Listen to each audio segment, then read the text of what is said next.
স্টোরিটা অনেক পুরনো, ইতিহাসের এমন একটা সময়ের যেটা 1500 বছর আগের, কিন্তু এত পুরনো স্টোরি হওয়ার পরেও সেটা তো এখনও খুবই প্রাসঙ্গিক থাকে। কারণ আমরা দেখি যে নাটকের শেষে তো খনার জিভ কেটে দেওয়া হয় কথা বলার অপরাধে।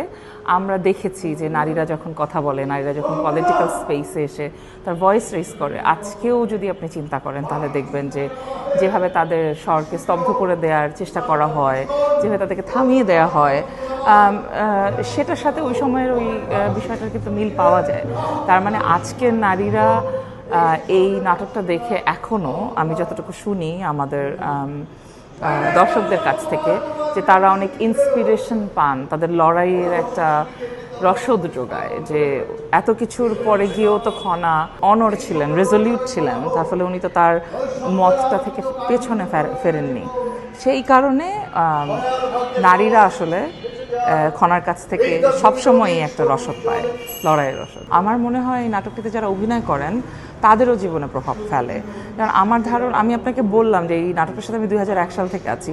25 বছরে আমি যেভাবে কথা বলি, আমি যেরকম প্রতিবাদী হয়েছি, তার অনেকটাই কিন্তু ক্যারেক্টারের কাছ থেকে শেখা। তো ইন্সপিরেশনের জায়গায় আমার চেনা পরিচিত অনেক অ্যাক্টিভিস্টরা আছেন যারা মনে করেন যে কথা বলা তো থামিয়ে দিতে চাইবেই, কিন্তু কথা তো বলতে থাকতে হবে। যেরকম আমাদের পূর্ব নারীরা বলেছেন বলেই আমরা আমাদের আজকের অধিকারটুকু পেয়েছি, সেরকম আমরা বলতে থাকলে আমাদের পরে যারা আসবেন তারা তাদের অধিকারটুকু অন্তত নিশ্চিত করতে পারবেন। শিয়া বাটার ও ভিটামিন ই সমৃদ্ধ লিলি বিউটি সোপ, তারুণ্যময় উজ্জ্বল ত্বকের জন্য। প্রথমত, নারীর তো সম্পত্তিতে অধিকার নাই, সেই অধিকার দেওয়া উচিত। সমানাধিকারের কথা তো আসলে আমাদের সংবিধানেই লেখা আছে। তো সেই যেখানে যেখানে আমরা আন্তর্জাতিক চুক্তিতে সাইন করেছি, কিংবা যেখানে যেখানে আমাদের নিজেদের সংবিধানই আমাদেরকে রাইট দিচ্ছে বা ইকুয়ালিটি দিচ্ছে, সেই জায়গাটা এনশিওর করতে হবে। প্রধানত তার সম্পত্তিতে অধিকার, তার ইনকামের উপর অধিকার, তার ইনকামের উপর তার নিয়ন্ত্রণ, তার যে আয়, সে আয়টা হয়তো আমার ক্ষেত্রে ঘটবে না, কিন্তু বহু প্রান্তিক নারী আছেন যারা কম শিক্ষিত, ইনফর্মাল সেক্টর বা অনানুষ্ঠানিক খাতে কাজ করেন, হয়তো কৃষিজীবী নারী, শ্রমিক নারী, তাদের ক্ষেত্রে তাদের যে আয় করা অর্থ, সেটার উপর তাদের সবসময় নিয়ন্ত্রণ থাকে না। তাদের বাবা বা তাদের স্বামী, তাদের ভাই, এরা নিয়ন্ত্রণটা করে। তারপরে তাদের যে বিবাহ বিচ্ছেদের যে সুবিধা থাকা, কিংবা তাদের যে ভায়োলেন্সের বিরুদ্ধে, নারীদের জন্য একটা বড় বাধা হচ্ছে নারীর বিরুদ্ধে যে জেন্ডার বেসড ভায়োলেন্সগুলো হয়। এবং আপনারা নিশ্চয়ই জানেন যে আসলে এই জেন্ডার বেসড ভায়োলেন্সের একটা প্রধান সোর্স হচ্ছে ফ্যামিলির ভেতর থেকেই হয় এবং পরিচিত জন, আত্মীয় স্বজনের মধ্যে থেকেই হয়। এবং এই জেন্ডার বেসড ভায়োলেন্সটা বন্ধ করতে পারা এবং তার থেকে একজন নারীকে সেফ রাখা, এটা আমাদের অন্যতম গুরুত্বপূর্ণ একটা জায়গা। কারণ একজন নারী যখন ভায়োলেন্সের শিকার হন, তিনি এরপরে আপনি তাকে যতই সুযোগ দেন, তিনি ওই ইনসিকিউরিটির বোধটা কাটিয়ে উঠতে পারেন না। সুতরাং ওই জায়গা থেকে পরিবারগুলোকে একেবারে এই যে নারী পুরুষের এই বিভাজনটি না করা, নারীকে জেন্ডার বেসড ভায়োলেন্সের শিকার না করা, ডোমেস্টিক ভায়োলেন্সের শিকার না করা, যৌতুক দিয়ে বিয়ে না দেওয়া, বাল্য বিয়ে না দেওয়া, এসব কিছুর সাথেই কিন্তু আমরা দেখি যে পরিসংখ্যান বলছে যে বাল্য বিয়ে দিলে জেন্ডার বেসড ভায়োলেন্সের পরিমাণ অনেক বেশি, সম্ভাবনা অনেক বেশি, আশঙ্কা অনেক বেশি। একইভাবে যৌতুক দিয়ে বিয়ে দিলে সেখানেও জেন্ডার বেসড ভায়োলেন্সের আশঙ্কা অনেক বেশি। এবং জেন্ডার বেসড ভায়োলেন্স কিন্তু শুধু চড়থাপ্পড় না, মানে এটা কিন্তু একজন নারীকে হত্যা পর্যন্ত করে ফেলার পর্যন্ত যায়।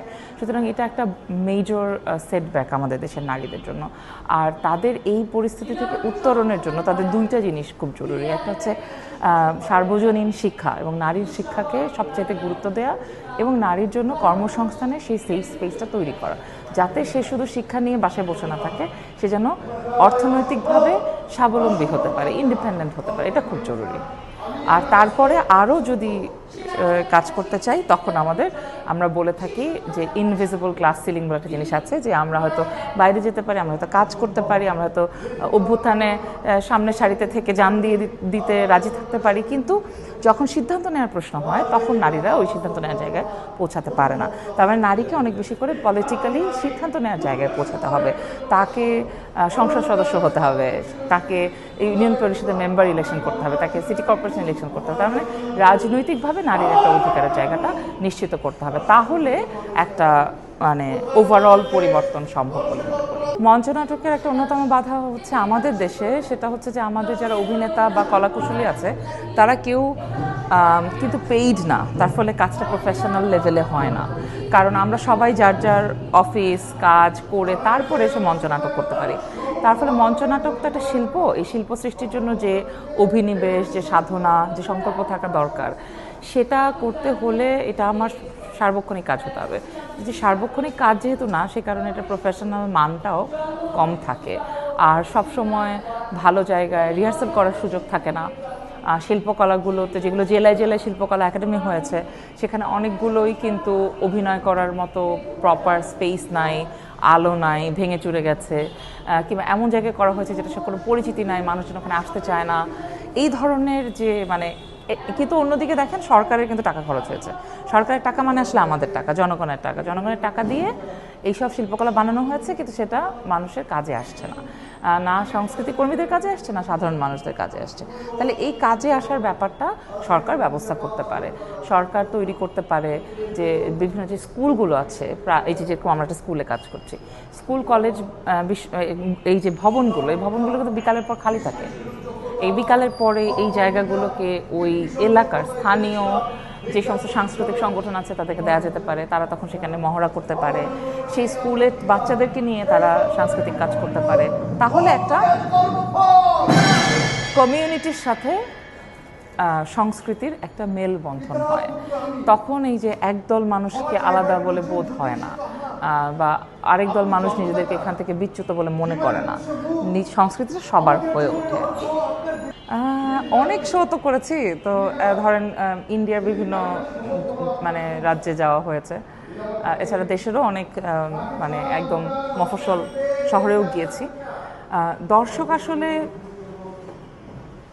এক স্বপ্নের দিকে ধাবিত হতে চায়, তারা স্বপ্ন দেখে খনার মতো রেজলিউট হবে, তারা স্বপ্ন দেখে খনার মতো প্রতিবাদী হবে। যখন ছোট বাচ্চারা এসে কথা বলে, যখন ছোট বাচ্চারা এসে বলে যে বরাহকে পছন্দ করে না কারণ বরাহ খনাকে মেরে ফেলেছে, তো এই যে শিশুদের কাছ থেকে যখন শুনি, তখন মনে হয় যে কোথাও না কোথাও তো এই নাটকটা ছাপ রেখে যাচ্ছে। আর ভালো কথা বা প্রশংসা যেমন শুনেছি, নানান রকম ফিডব্যাকও থাকে, সেগুলো আসলে আমার কাছে মনে হয় বেশি গুরুত্বপূর্ণ। এবং আমরা দর্শকদের কাছ থেকে যেসব ফিডব্যাক পাই, সেগুলো আমরা চেষ্টা করি কাজ করে পরের শোতে ওভারকাম করতে।